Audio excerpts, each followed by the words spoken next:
Home invasion. Hi everyone. This incident happened about 5 years ago.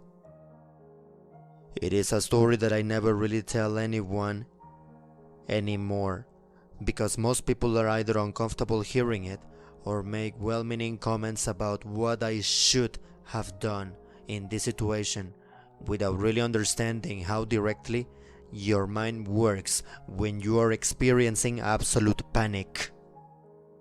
But you guys seem to get it, so here's my story.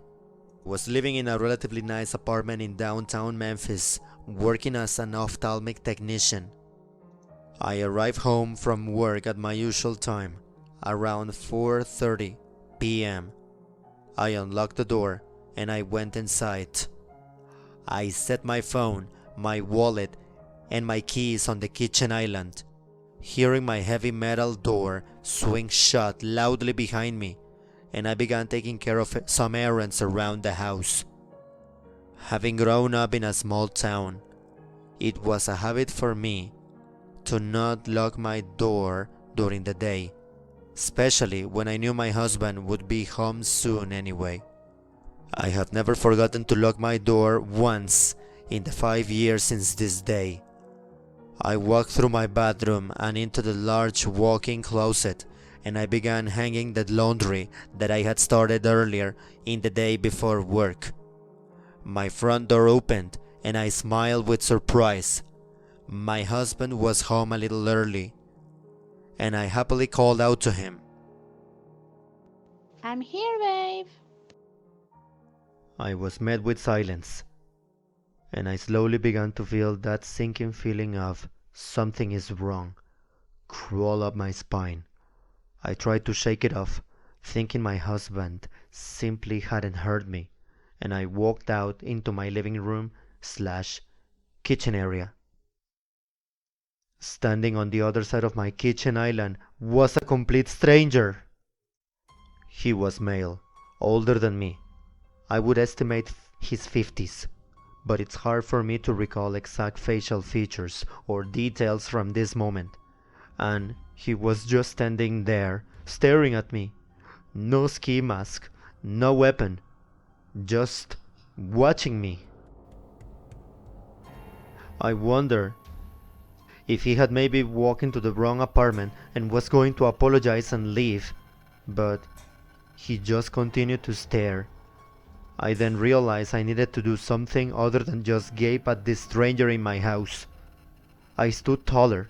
I puffed my chest in an attempt to look more threatening, which is hard to do as a small female, and I used a loud, clear voice, telling him to get the heck out of my apartment, that he had no business being there. He completely ignored me, like I hadn't spoken. Then, he began to pick up my things. My cell phone, my keys, my wallet. He picked them up methodically and put them into his own pockets. That's when it truly hit me that this person was dangerous. I was naive enough to believe this was all a mistake until that very moment. I darted forward towards the only other device that would allow me to get help, my computer. I had to take a few steps closer to the intruder in order to reach it, but still had about 12 to 15 feet between us. That is 3 to 4 meters. So I knew I could grab it and run before he could reach me. As I picked it up and turned to run, I saw him start to move right after me. I sprinted back towards the bathroom because it was the only place I could go, and put 2 lockdowns doors between us, my bathroom door and the closet door. I slammed the door and I locked the first door, and within seconds I could hear him messing with it, trying to open it. I ran into the closet and I locked that door too. I opened my computer and I got into Facebook Messenger to contact my husband. I sent message after message, pleading with him to call 911 and tell them that there was intruder in the apartment. He got the messages within minutes and assured me that he had a dispatcher on the phone and was leaving work himself to try and to get me if he could. I waited, and I waited. The bathroom door opened, and the intruder came inside. He moved to the closet door, and it started to try to break that door down too. I could hear him kicking out. Here's the part where people usually start giving me advice on how I should have acted, but all I can tell you is that I was frozen, with fear, with shock, I don't know, but I didn't scream or cry or search for a weapon in that dark closet. I didn't brace the door or try to hold it closed. I just kneeled in my closet and I waited to die because I just knew that's what was going to happen. People like to tell me that I live in an apartment. Surely, if I had screamed, someone would have heard it and come to help. Surely, there was something heavy enough in my closet to use to defend myself. Hell, even the laptop would hurt if I swung it at someone. Why didn't I do anything? I don't really have an answer for that. But the closet door miraculously held. I heard frustrated footsteps go back out into the living area of my apartment. I heard things breaking, bottles shattering, my drawers and refrigerator and cabinets being flung open as things were torn out of them.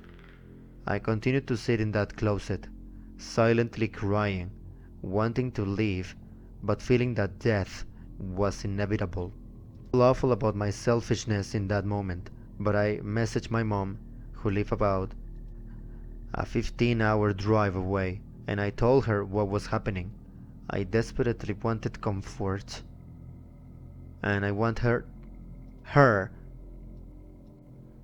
to tell my brothers and her how much I love her.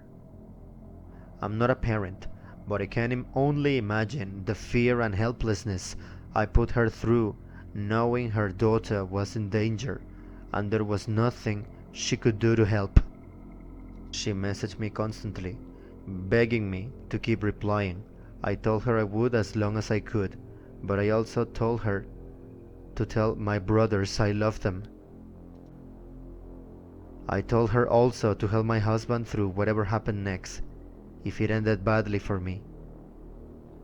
The intruder started messing with the closet door again, mumbling disjointed words that I just couldn't really distinguish. I remember hoping that the police would get to the apartment before my husband, that he wouldn't be the one to find me in whatever state this invader left me in. The front door opened again, and it was my husband, shouting for me. The intruder walked out towards the living room and the kitchen area again, where my front door was located. And I opened the door and I darted from the closet to find my husband on the ground with him, pinning him in place. The man kept mumbling, at times yelling, but never really put up much resistance. This entire part is a blur for me. I remember feeling like the room was spinning, filled with fear mostly for my husband at this point. Eventually the police found the apartment. It took them about 25 minutes to arrive, which still blows my mind. I know time seems to move slowly during scary situations, so I thought it was less than that. But from the time my husband dialed 911 to the time officers arrived, it was 25 excruciating minutes. This isn't intended to bash them in any way. It just always seemed like this was an unusually long response time for a home invasion. I got my things back. They got them back from the man and took him out of my apartment. I numbly went through the process of filing a police report, telling them what happened exactly. One of the officers commented that I should really keep my door locked at all times. I remember feeling like he was being insensitive at the time. or blaming me for what happened.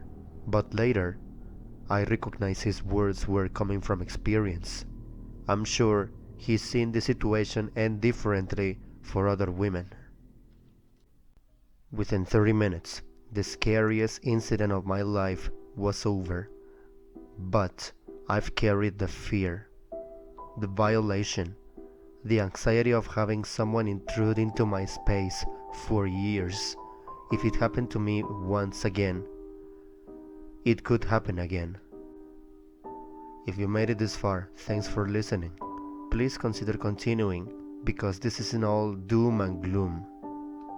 If this or something similar has happened to you, and you're still struggling with the aftermath of it, the sleepless nights, the laying awake, listening for sounds or forced entry, the nightmares, the constant checking and rechecking your logs, this is what eventually helped me. Oh my god, this is hard. A year after this took place, my husband and I moved to the Midwest for his job.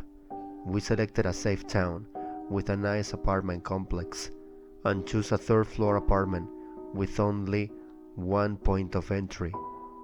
I looked up every statistics on crime for the neighborhood, finding that an isolated incident of car theft was the only thing reported in decades. I still couldn't sleep at night.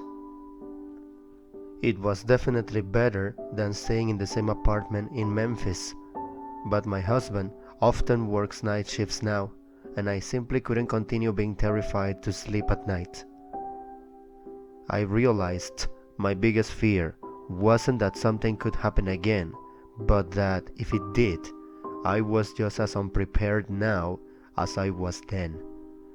I hadn't changed anything other than my locking my door. That's it. And I knew I would likely freeze up again and live my life up to being able to hide well enough or having a door hold long enough to save me. And that was just unacceptable. I walked into a martial arts school with an excellent self-defense program. I introduced myself and I started taking classes. At first, I was fairly quiet, the usual, hiding in the back of the room and generally keeping to myself. My instructor, who is both incredibly kind and incredibly insightful, slowly but surely built up my confidence and brought me out of my bubble of fear. After several months of training, I finally shared my reason for taking classes with him, and he's worked with me tirelessly to give me the ability to protect myself in any environment. I've been trained for years now. I've been doing it for a while. And the difference he has made in every aspect of my life is unbelievable. The meek, quiet girl that waited to die in her closet doesn't exist.